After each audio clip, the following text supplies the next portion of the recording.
Maglódon csendes, újszerű ingatlanok környezetébe, szép széles utcában, 4 lakásos sorházba, a hátsó lakás eladó, szép nagy telek tartozik hozzá, saját körbekerített medencével, trambulinnal, nagy terasszal a nappaliból, 74,5 négyzetméter a lakás teljes területe, egy szinten az ingatlan abszolút igényesen berendezett, és teljes berendezéssel együtt eladó.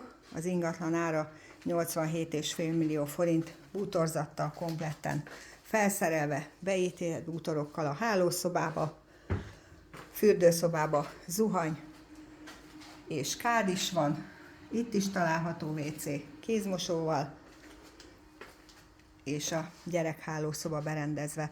A Lőrinc ingatlant a 06 75 12 57 30-as számon eléritek, hívjatok.